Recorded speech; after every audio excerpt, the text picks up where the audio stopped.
की देवताओं को शैतान बताकर मंदिर ध्वस्त कर दिए गए, तो फिर कभी बन नहीं सके। ज्यूज, डायोनाइसिस और अपोलो को अब कोई नहीं पूजता। मिस्र की महान सभ्यता एक बार तहस नहस हुई तो दोबारा संवर नहीं पाई। आज केवल उसके अवशेष ही बाकी हैं। फारस के आताशगाहों की अखंड अग्नि एक बार बुझा दी गई तो दोबारा उन्हें जलाने के लिए कोई नहीं बचा।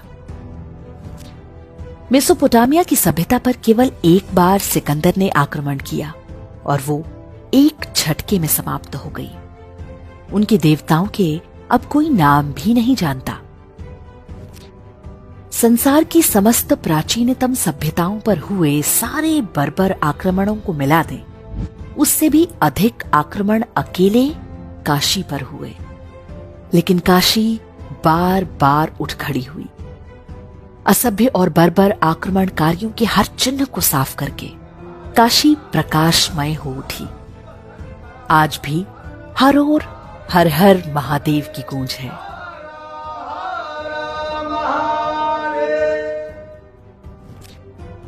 संसार के सारे असभ्य मिलकर भी सभ्यता का नाश नहीं कर पाते। धर्म कभी भी समाप्त नहीं होता।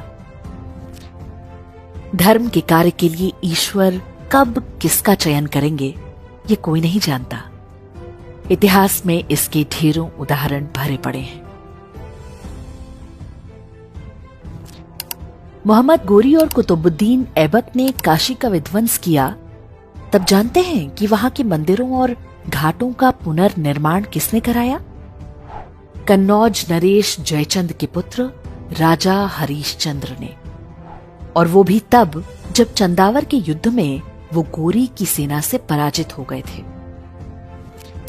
सिकंदर लोदी के समय हुए ध्वंस को ठीक कराया अकबर के दरबार में रहने वाले राजा मानसिंह और राजा टोडरमल ने।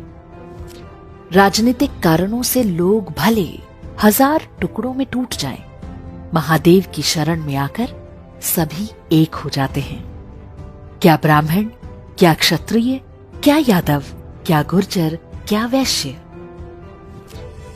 काशी विश्वनाथ मंदिर को औरंगजेब ने तोड़वाया तो एक दीवार छोड़ दी, इसलिए ताकि काशी आने वाले तीर्थयात्री इस अपमान को सदियों तक अनुभव करते रहें। अपवित्र और खंडित हो चुका ज्योतिर्लिंग हिंदुओं की हार का स्मारक बन गया। किंतु आसुरी मानसिकता का उत्तर कोई दैवीय सभ्यता कैसे देती है, ये भी ध्यान देने योग्य है। औरंगजेब द्वारा कराए ध्वंस के लगभग 100 वर्ष बाद जब राजमाता अहिल्याबाई होलकर ने मंदिर का निर्माण किया तो उसके कुछ दिनों बाद ही महाराजा रणजीत सिंह जी ने मंदिर के दोनों शिखरों को सोने से मढ़वा दिया।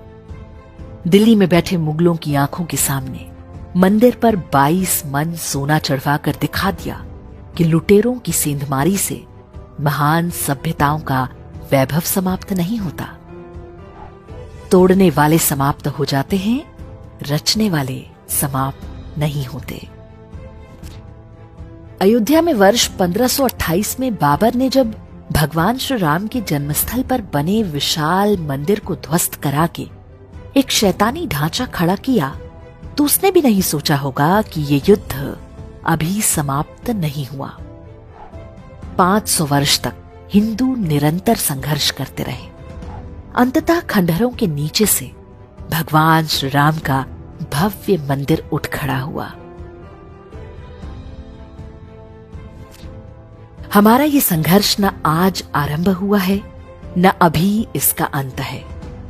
सोमनाथ से जो क्रम आरंभ हुआ है वो अयोध्या, काशी या मथुरा पर ही थमने वाला नहीं है। सनातन सभ्यता के हर प्रतीक को हमें वापस लेना है।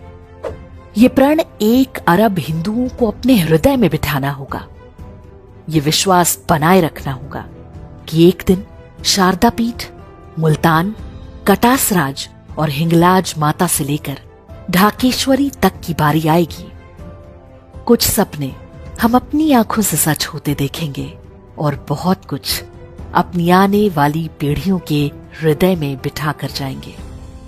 प्रण करें कि अखंड हिंदू राष्ट्र एक दिन साकार होगा। यह हमारा सौभाग्य होगा कि इस नव निर्माण की नींव में एक ईंट हम भी हैं।